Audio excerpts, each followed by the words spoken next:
Yeah.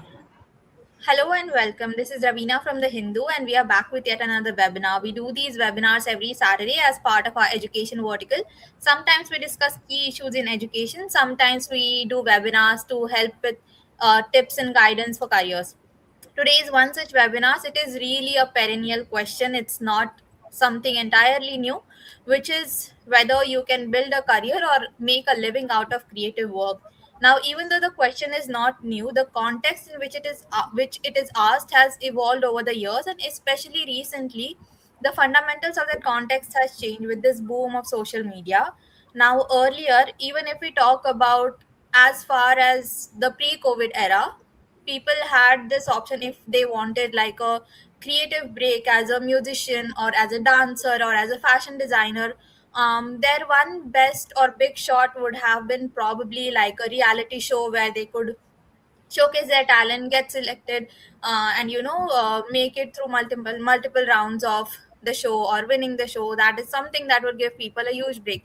But today I think the context is very different, where we have social media and almost everyone can put their work out there for the world, and almost everyone anticipates that one viral moment where they can, like, where they go famous, and people know them. And um yeah. So but now, if when we talk about building a creative business, that goes a lot beyond like one viral moment, I think. And for that, people need, or artists need to know the fundamentals of finance. They need to know the strategy of business development, or even intellectual property rights or something. There are a lot of skills that one needs. So yeah, to know what these skills are, to understand what is the landscape right now, is there really a huge gap between being a creative person and building a creative career? We have a fantastic set of panel today. We have Mr. Sanjay Gupta, who is the Vice Chancellor of WUD. We have Professor Devashish Mathur, who is a Professor of Strategy and General Management at IMI Delhi. We have Mr. Siddharth Somaya, who is on the Academic Council of Somaya Vidya Vihar University, and we have Mr. K. Ramachandran, who is an edtech entrepreneur. So, yeah, to begin with, my first question to all the panelists is there really such a huge difference today between being a creative individual and making a business out of your creative work in the context of a democratized social media where everybody has the platform to put their work out there? Sure. Um, Sanjay sir, would you like to go first? Okay, so I think there is a disconnect between what we are saying here. First of all, I think creative work provide a career. This must, as you are saying, it must true some few years back, not few years back. I think today we are in an economy where the whole world is talking about a creative economy. In the aftermath of AI and other things happening, it's only the creative work which seems to be providing a lot of jobs and careers at all, if at all. And the whole world is now looking at careers in various streams which are creative in nature. So there is a huge thing out there. But if we are to just compare it with putting some creative work on the social media, that's not a career. That's maybe some of them may be able to convert them into an individual business at some point in time, monetize it. It's still not a career. What we are talking about are careers across, a huge lot of sectors, from building and construction to health and welfare, manufacturing, industrial, media, entertainment, gaming, advertising, retail, fashion, lifestyle, mobility, technology, tourism, hospitality, food, craft. You name any sector, I can list about 30 sectors of which creativity today is providing careers. So, just talking about putting your work out there on social media, I don't think is talking about careers. So, but that's just my initial statement. I'll wait for others to. Yeah, React. that definitely puts us in a broader spectrum than what I was talking about. Like, yeah, I think I would like to know more about that going further into this conversation. Professor Devashi, sir, would you like to present your opening remarks? Yeah, sure. Thanks, Ravina. So, first of all, thanks for having me. It's a pleasure to be here. I think when you were introducing the topic, I was immediately reminded of this term, which have recently, in the last couple of years, this has come up. We are living in an era of orange economy, right? Where what you just said, that there are now creators, there are influencers, social media personalities which are coming up. So I just dug up some numbers and I was fascinated by it. So I respectfully, partially disagree with Dr. Gupta here. Whether we like it or not, there's a big chunk of people, and the numbers tell me that there is a sector which is now called as AVGC sector, which is now coming up very aggressively, which stands for animation, visual effects, gaming, and then comics, right? So my what I see around me is on social media platforms, be it Instagram, Facebook, and other platforms, YouTube inclusive of it, is that there are a lot of new generation,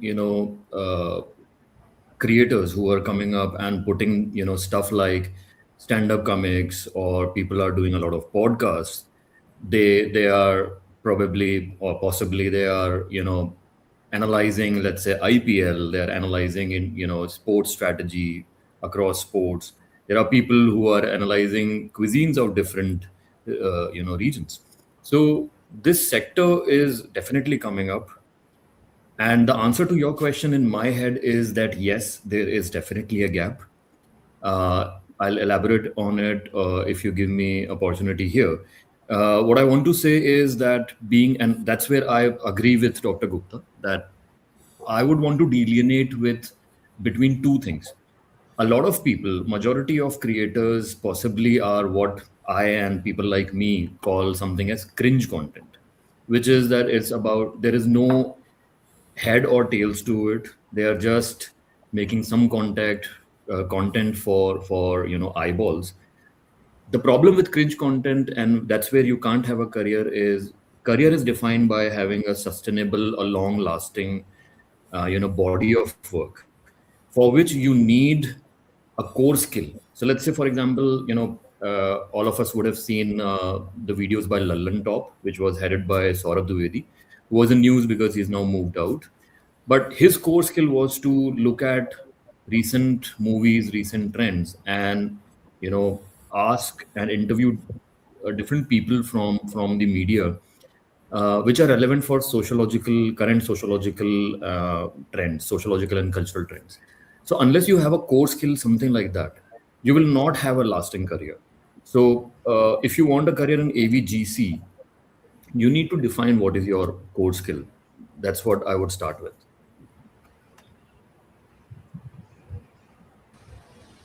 Yeah, thank you so much, sir. That is an excellent point. To sum it up for our viewers, what sir is saying is that cringe content is not something that can be a lasting career, but you need to have like a core skill for it. And he gave an example of Mr. Saurabh Dwivedi for it. Siddharth, sir, would you like to go next? Yes.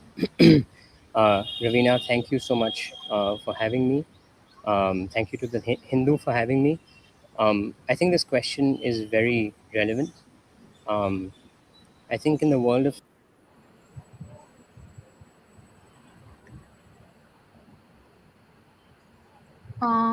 I can't hear you. Suddenly we lost your audio. Yeah.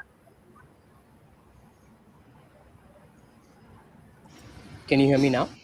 Yeah. Yes. Okay. So thank you so much for having me. Um, I I just wanted to say that in today's world of social media, where visibility has been democratized, the question is, what is the visibility that we are democratizing? In this world of machine learning, you're always democratizing what is generally the most popular. And what is the most popular might not be the most creative. So I think it is up to us as educators to help our students define that creativity and find their voice. Because I do believe that in this world of LLMs and AI, and LLMs are probabilistic systems, I believe that creativity will be the most valuable. Social media is just a distribution tool, and it will be a distribution tool of creativity that we will have to help our students define. So I do believe that creativity will be one of the most valuable tools that we have to help our students discover about themselves through our curriculum and through our understanding of industry. So that's why I believe we will have true value, and we will be able to make the most value of social media's distribution through our curriculum. So that's my response. Thank you. Thank you, sir. KRC, sir. Yeah, thank you. Great to be among such a very distinguished panel set of panelists here. Thank you for for the opportunity. Thank you to the Hindu for that. So I agree with almost all the points that people have told me, but I'll come from a different angle. So the wellspring of what is the wellspring of creativity? First, each one is each individual has certain unique capability, and does he use that to probably make does he make full use of that, uses that potential, and make something out of it, whether it's your ability to paint, your ability to sing, your ability to dance, your ability to cook, whatever, or your ability to create a product, or even critique a product. So these are all abilities of creativity, which as Dr. Sanjay Gupta said, a few others also mentioned this, a very unique capability that normal probabilistic systems, that AI and the machine learning systems will not be able to do as of now. That's one part of it. Yes, that is it. The part that when you mentioned about social media, when you mentioned the aspect of social media now, I think the way that people used to display to the world and probably make the larger number of people known about that channel. For example, let us say somebody is a great singer, somebody is a great painter, somebody is doing something very differently. Before 2020, maybe he did not have the chance, but after the explosion of Instagram, and probably Instagram becoming probably the default platform for young people today, the ability for somebody to showcase their talent has tremendously increased. That's one part of it. Due credit to the social media part of it. It provides a very powerful international global level platform that somebody can use to make the world known about their capability. I have this capability. I'm displaying this. There is a chance that somebody get bored. There is a chance that somebody, a talent scout, might be watching it. There is somebody that somebody might be looking for. Hey, this is the kind of people I'm looking for. This is the guy of.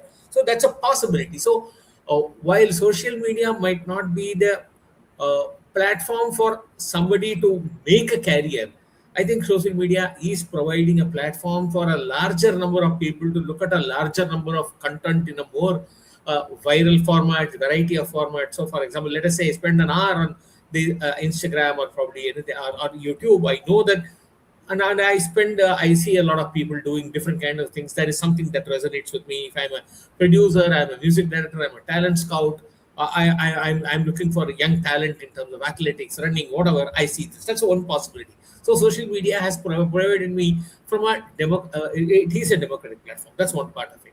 But as almost everyone has mentioned here, somebody can be creative, but how does he make a career out of it? And beautifully defined career is something sustainable, that's long lasting, and probably also I would add to the word of actually providing you some kind of capability in terms of making a livelihood out of that. That's a kind of career. So you use your talents, you use your capability, and you use the right platforms at the right point of time to make something useful out of it. That matter. See, the I would go one step further. There is definitely a huge gap that exists between a creative person and a successful career, making a successful career out of it. That's simply that's it's an area in which there is a lot of work that needs to be done, or the kind of work that probably Dr. Sanjay Gupta does in World University of Design. So you get talented people, and providing the right structured platform, give them the right kind of time. In dumbed-down terms, I would say that the timetables that help you to probably structure your learning, architect your capability, and probably showcase it to the world. That's very, very important. The last point I want to mention is, yes, there is a creativity is there. Yes, social media is providing the kind of global platform for that, and also at this. But I definitely agree that there is a huge difference between a creative person doing something creatively for a short period of time, but making a carry out of it, and precisely it's a very structured intervention in the form of a university, in the form of a B school, in the form of any other platform that is necessary for to bring creative people out in the open and probably helping them create a career. I think that gap needs to be filled a big time. Thank you so much, sir. That your last line brings me to my next question. So far, whatever we have seen, at least to my eyes, or to normal viewers' eyes, everything looks very organic. Like there is one viral moment, and all of a sudden, person blows up, and they start getting brand deals, etc. But I'm sure there is a lot of things going on behind the camera. And recently, I think there was this very famous influencer who spoke about how some agency paid her a lot less money than what she deserved, and she didn't know that they were essentially um, taking a huge chunk of the money for themselves instead of paying her what she deserved. So these things do happen. So since you are talking about and you're talking about establishing a sort of institute which teaches all of these things, so I want to ask that so far all of it has been very organic. Do we need like a formal education system for this, and if yes, what should it look like? Dr. Gupta, you can start off, and then probably we'll take on the same Yes, format. thank you so much. Yes, and I think I just take 2 more minutes to say one, Dr. Mathur, AVGC sector, yes, there's no disagreement. It's part of the complete gamut of design. I did mention separately the animation and other systems. And I also want to just add a comment for Professor Ramachandran. Professor, I think what you were saying is, that in terms of creativity, you can paint or sing or dance. So I think that's where the problem is, because in everybody's mindset, when you talk about creativity, it comes down to these few things. Creativity is much more. Yeah. It's very today. For example, some of you are from management stream. Let's talk about finance and fintech. Can you think of creativity in these sectors? Can we think of banking apps, insurance platforms, which needs to be designed and simplified so that the user can make them work? Let's talk of corporate and HR systems. Can we improve engagements, create a culture of productivity, training, onboarding, internal communication? All these are design streams, That- you know, where some communication designer, some interaction designer would be working on it, right? So when you're talking about design and creativity becoming so fine tuned and as applied to so many sectors, formal education becomes a necessity, yeah. right? Uh, and that is where, and it's not too recent. Yes, in India, when we talk about design education, we talk about some institutions which were one institution which was set up maybe 60 years back, another one 40 years back. World University of Design, we started about 10 years back. So it is new, but the whole realization in this country about creative careers is therefore new. And it will take some time in percolating down, but without formal education, it's not going to happen. And what I am very happy to say is when we started, we were the only ones. But today, we know that 300 universities have started design programs. Over 3,000 colleges are offering design programs. So the the whole universe of higher education in creative streams have started forming. And at the same times, the realization that these creative streams only would add value to businesses has also started happening on the business front. So I think both the sectors are evolving, and at some point in time, I think they're going to come together to create a very strong economy for the country. Sure. Yeah. Thank you so much, sir. Devashish, sir. Yeah, I think I'm in complete agreement with Dr. Gupta uh, that we do need a formal, the formalization and providing a formal education to all the, even if it's new or even if it's been there 50, 60 years back. I'm reminded of that, if you look at creative arts as a domain, we have fine examples of FTII and NSD. So people who want to go and work in movies, it's pretty much similar. It's just that they did not have YouTube or social media back then, but the training existed, right? And it still does. They are still coveted, places of learning and places of training. So in the same manner, I would, broaden the argument what Dr. Gupta is saying, absolutely in concurrence with what he's saying and what his, university is doing. Uh, because I come from a business and management domain, I would think since we are talking about a platform, platforms like YouTube and Instagram, which are completely democratized, and they incentivize putting on more and more content.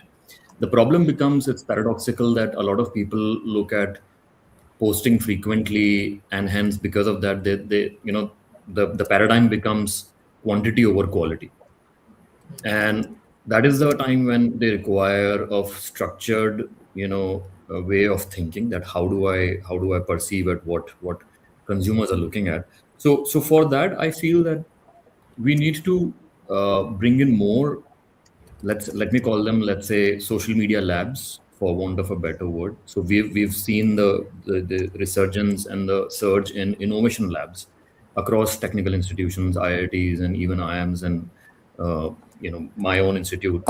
We have incubation centers, centers of excellence. So in the same way, I perceive that we need more and more centers of excellence who would provide a structured way to learn whatever is out there to learn in terms of we can provide these future creators or aspirants the business of starting a channel and doing a market survey, which is akin to starting a brand. So in a way you are starting your own brand where you have a core skill. I talked about Lalan Top. There are other umpteens of channels. I'm reminded of again Samdesh by Unfiltered, if I'm allowed to take names. But they do ground reporting during elections, and in normal times they interview celebrities, and they are broadening their horizon and getting into a lot of sociological topics and issues. So if you've identified a core skill for yourself, then you can definitely go through a structured format of learning where someone teaches you how to start a brand, how to look at finances, how to optimize for financial resources, how to raise money, how to negotiate for talent, how to acquire talent. And these are all, very scientific. You can bring a lot of method to madness, and thereby you can increase the chances of your success. So I guess a lot of universities which have resources, which have bandwidth, which are into interdisciplinary learning, be it management or technology, they definitely have a space to start a center of excellence. By the way, I think government of Karnataka has started a center for excellence on AVGC. I was just googling yesterday and I found that. So there's an ABI COE on AVGC sector. So I think we need to replicate more and more of that. That I hope more creators in the future go through a structured learning so that they can maximize their probability of success.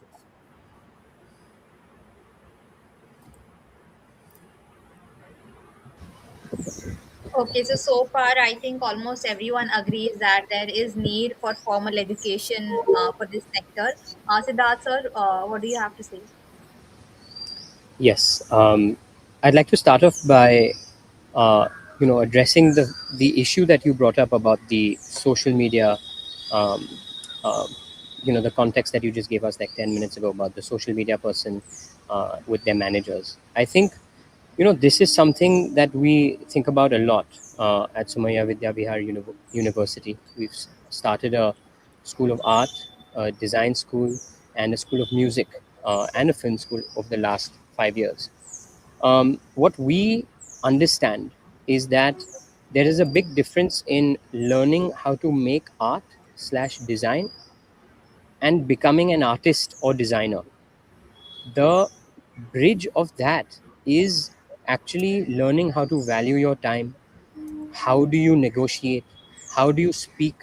And I think these are the tools that in our curriculum we need to give our students so that they can not just learn how to make art or design, but learn how to be an artist. I think this is very, very important that we as educators do, because then we make our creatives ready for the world.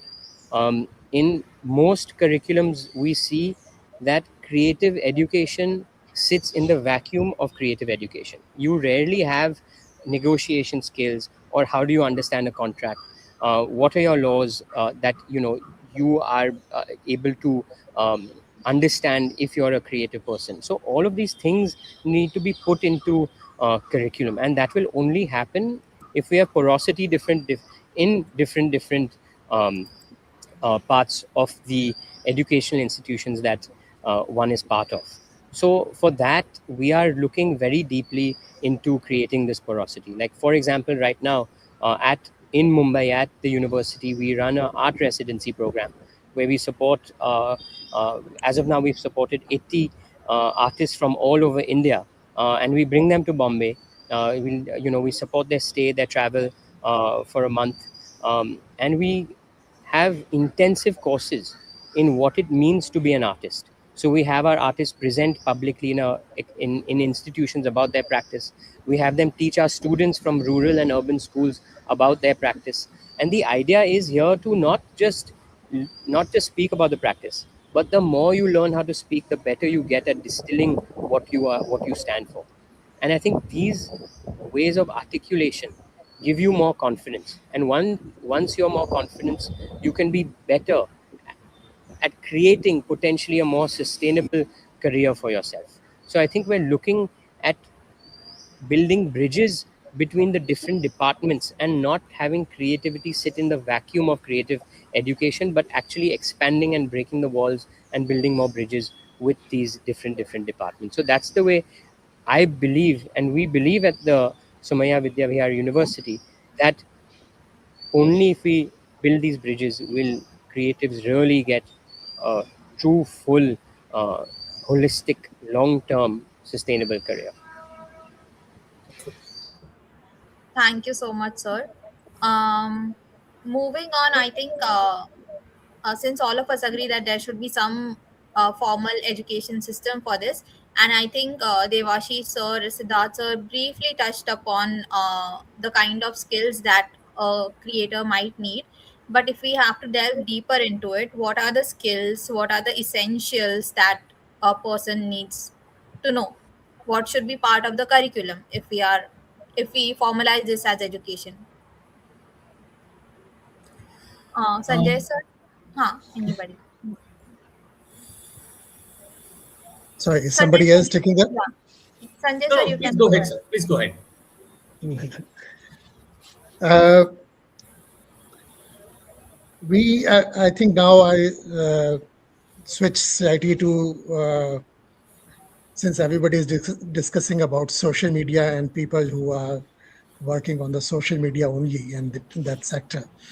So if we look at these businesses uh, and how they are trying to monetize it, uh, the main problem which exists in these businesses that people confuse visibility with success.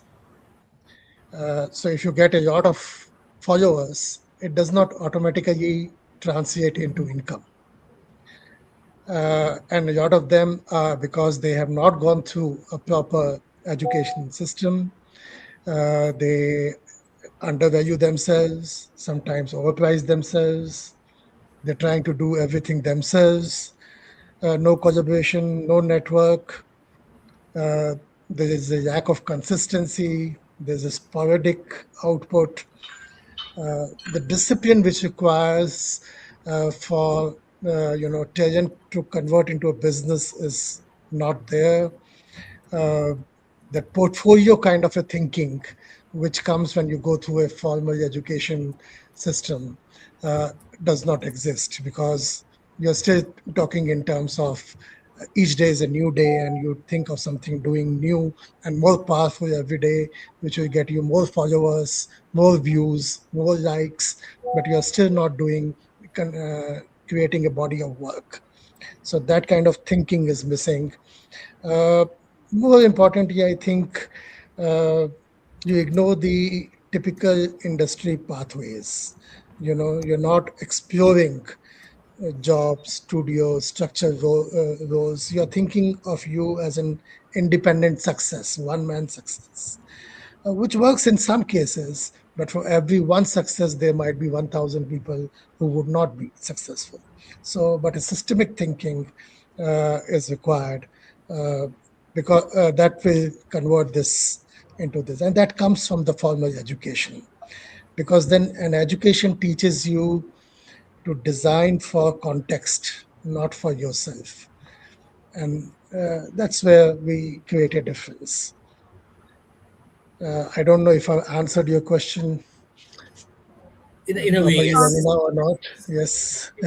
Um, Before we move on to answers of others in this for this question about the skill set that should be taught in formal education, we have a question for. I think this will be very relevant to what Sanjay sir was saying.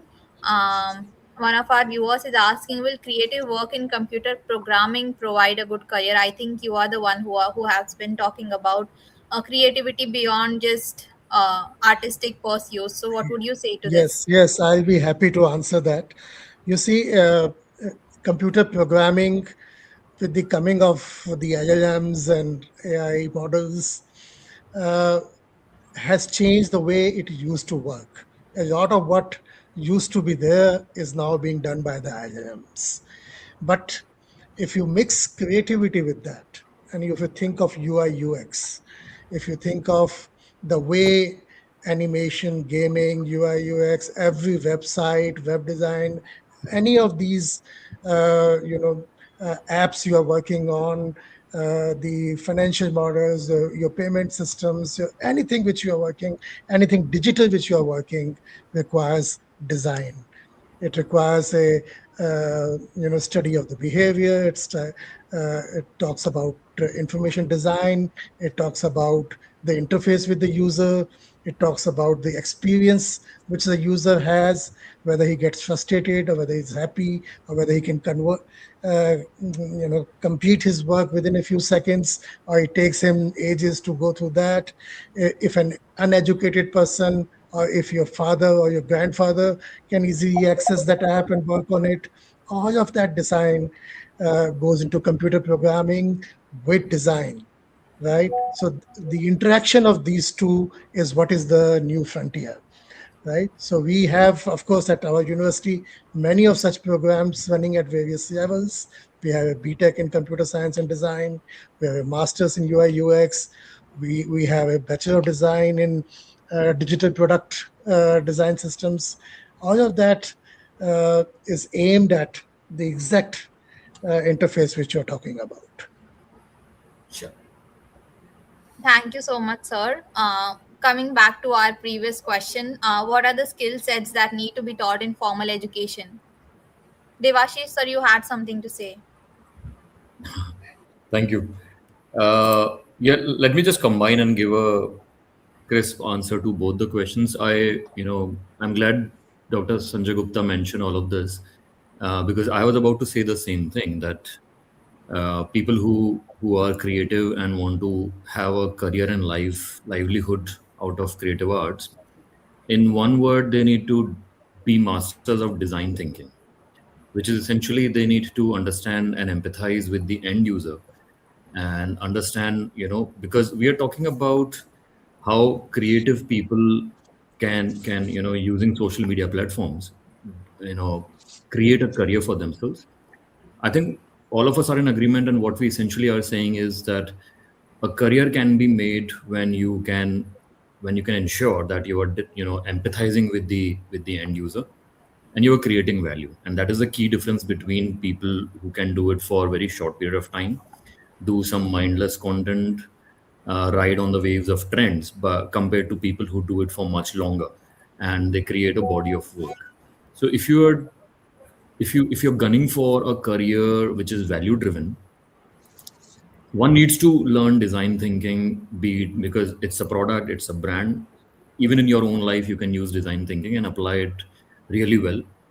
There's a higher chance that you will find a satisfactory level of success, which will give you happiness and satisfaction. Having said that, I think to answer your question, it should also include, because it's a volatile sector, regulations change a lot. I would think that such a curriculum should also emphasize on how do you make sense of regulations, because there are data privacy acts which are coming in every now and then.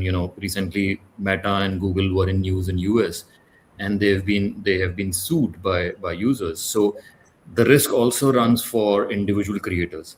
So the curriculum should also make them informed and allow them to make sense of which way the camel will sit, and they need to be on the right side of the law.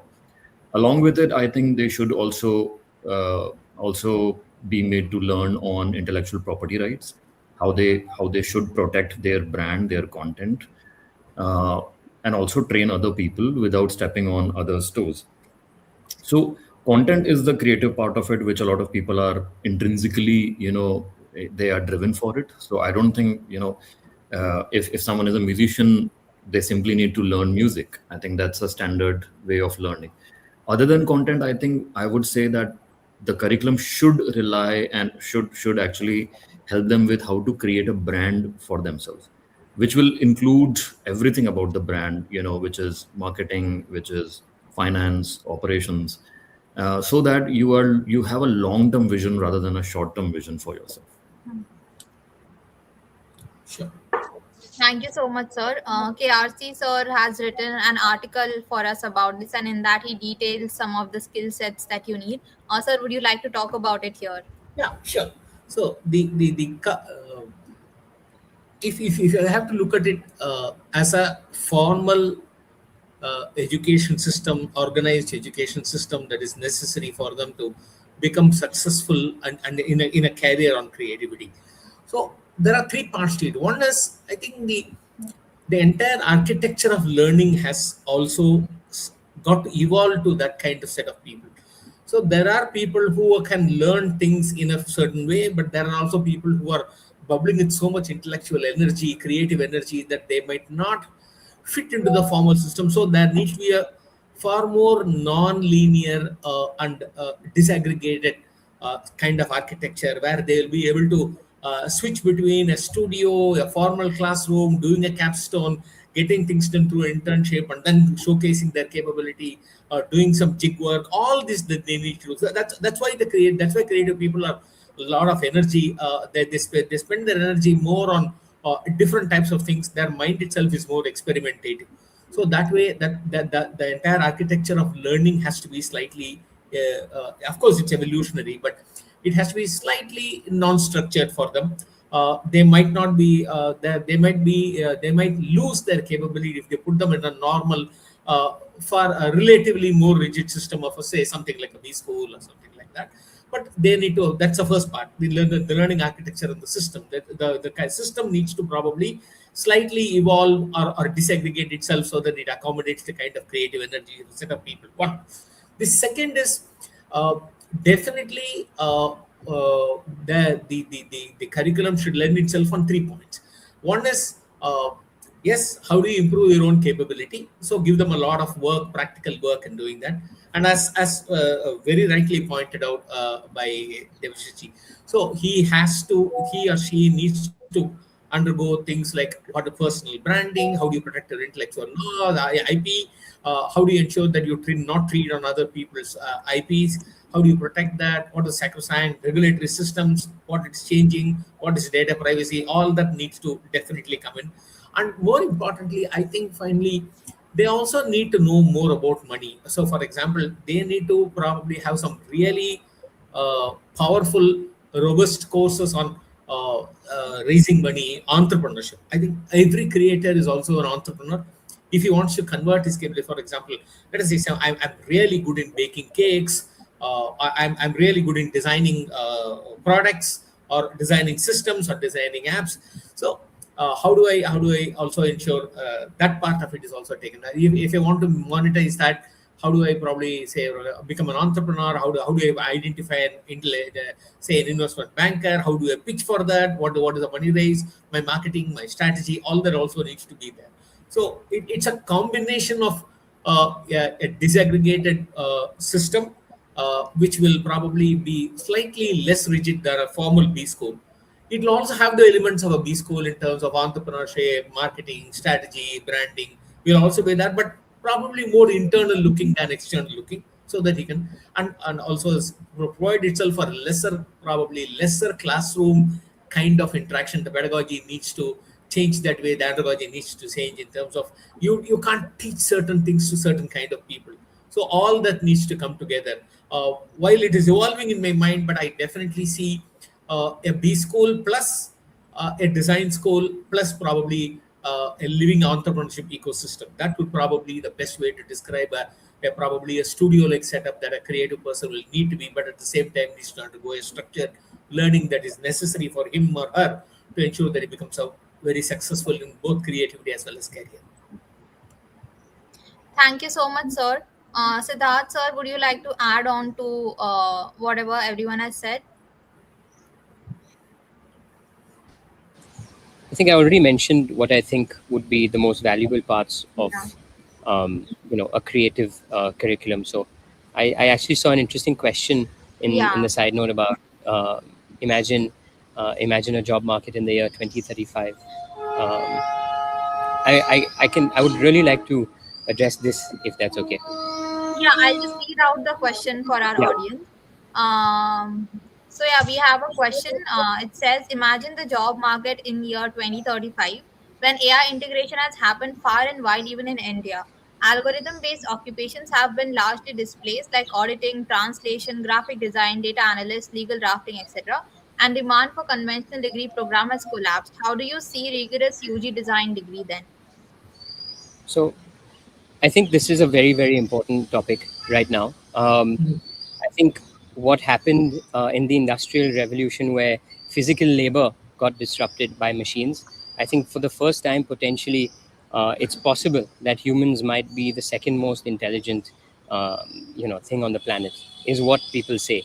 Knowledge is going to become ubiquitous. The cost of knowledge might be your $20 a month subscription to Chat GPT. As people say all of these things about the great sides of uh, AI, I have a different thought process on it, and this is through lots of conversation, with the team at the university. I do believe that. See, I think a Chat GPT response and algorithmic stuff, all of these things are very probabilistic responses. Um, these responses are equal to the knowledge that you already have. If you see, if you're very knowledgeable about a subject, you give a Chat GPT question, the response will be equal to the depth of the depth of the answer will equal to the depth of the question you have. I think knowledge and our education system will become more and more valuable because we will have to teach our students how to think extremely deeply and extremely critically. I am a strong believer that our human mind will become more and more valuable because you cannot underestimate the creative potential of 8 billion people. It is hard to have probabilistic systems around that. If you see recently, Anthropic put out a job listing for a writer. When you are in a world today where everyone is saying writers are going to go out of jobs, I don't think it's going to be this simple. Writing might become more valuable because someone who has the grasp of language will be able to communicate to an LLM much better than someone who does not have a grasp of language in that depth.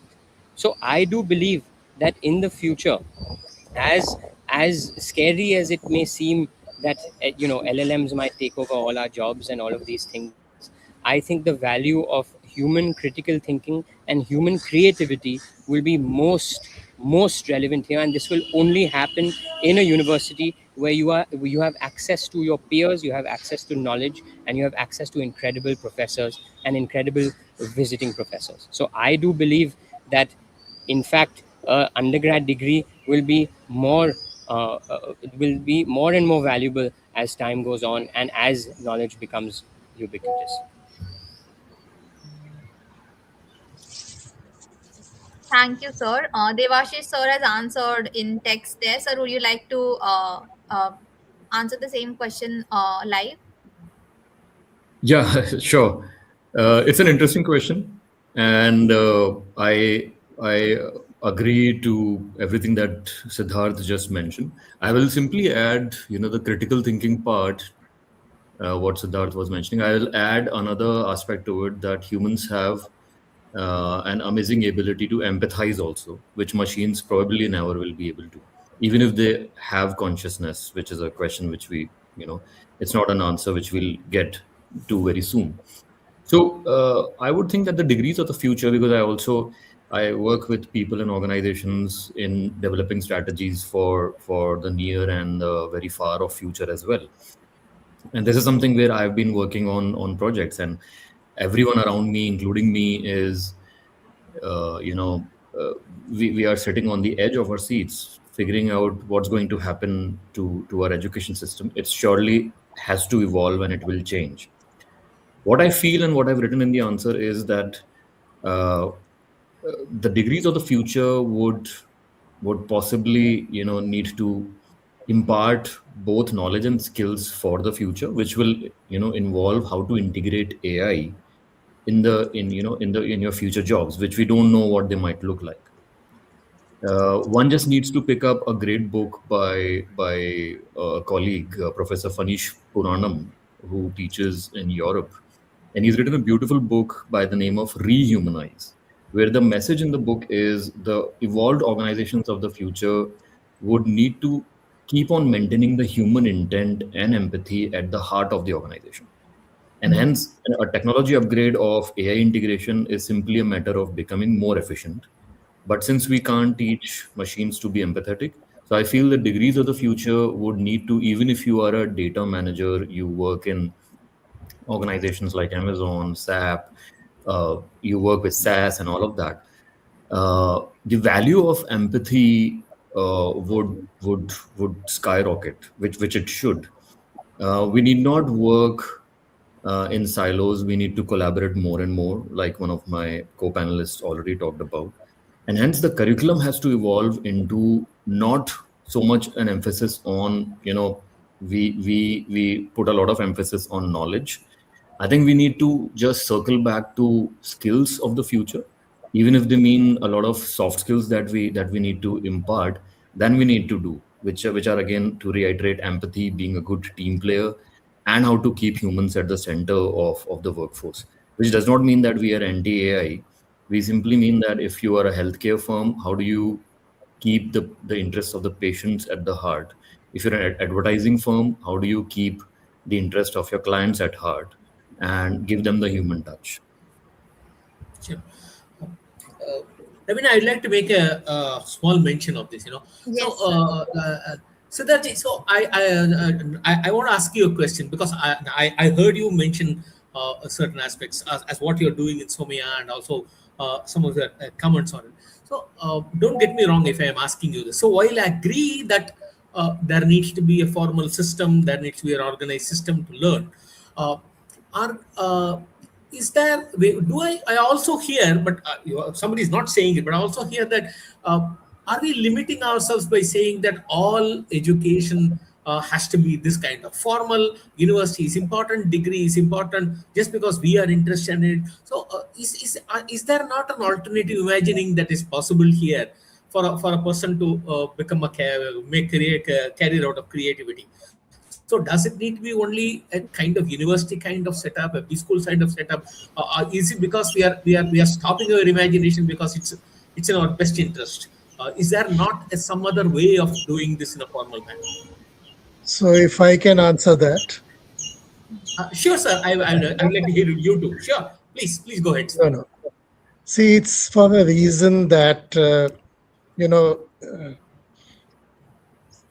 short-term programs, online programs uh, have been around for a long time. Of course, Yes. COVID brought it to fore, but they have been there for a long time. Yeah. And it is for a reason that creativity and design has never been able to be taught online. This is something which is, as we call it, it's a learning by doing. Yeah.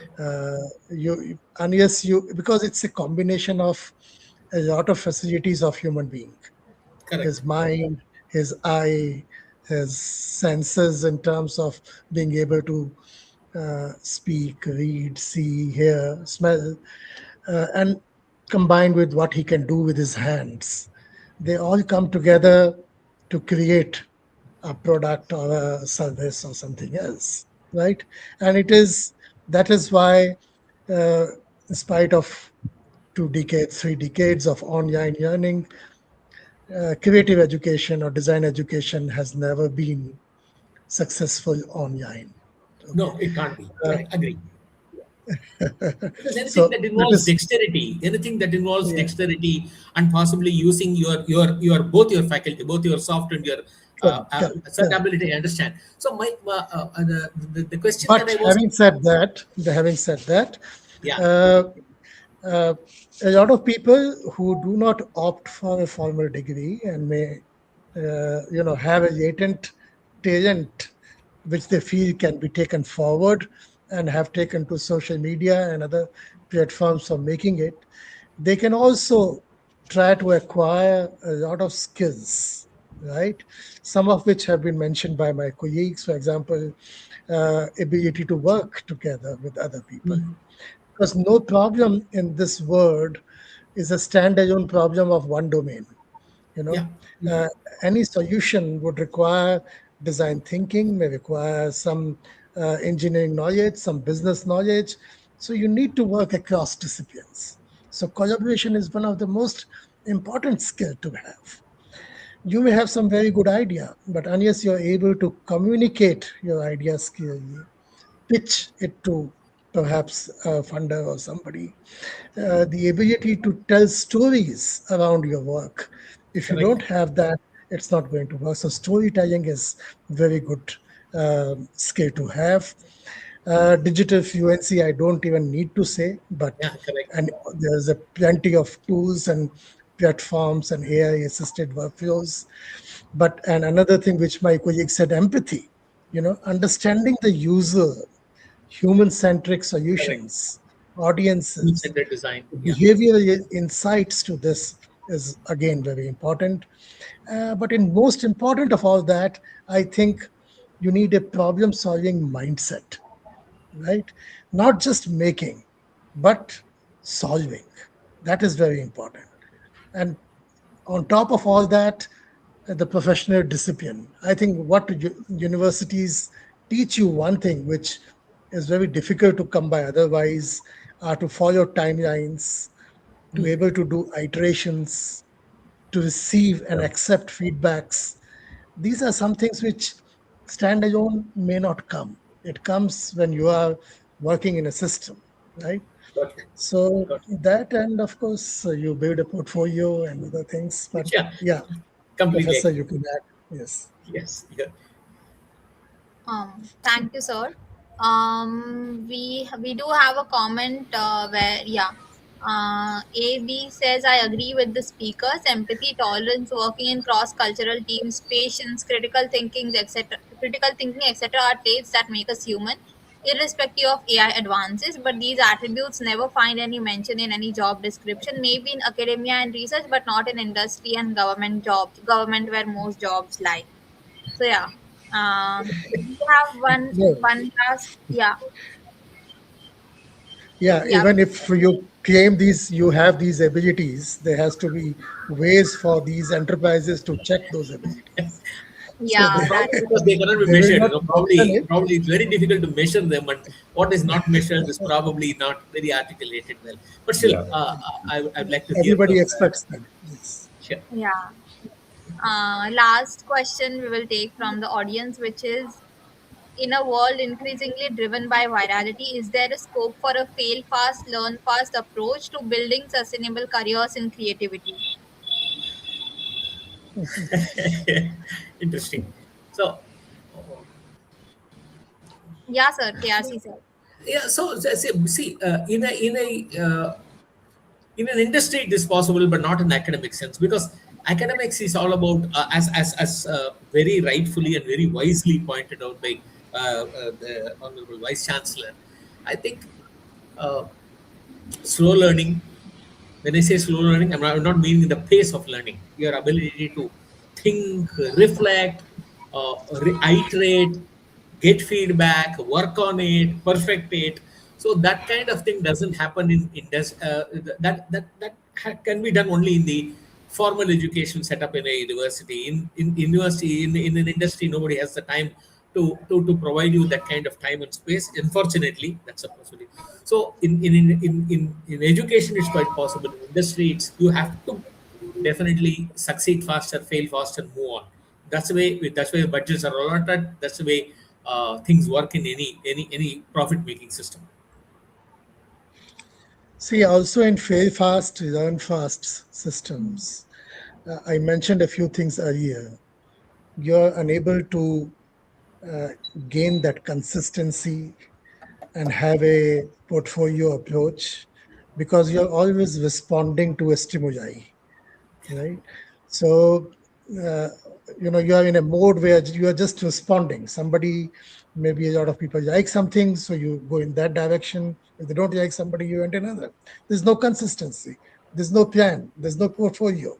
There's no, an organized way to work. When you don't do that, then again, the ability to have, as you're asking, a sustainable career will not happen.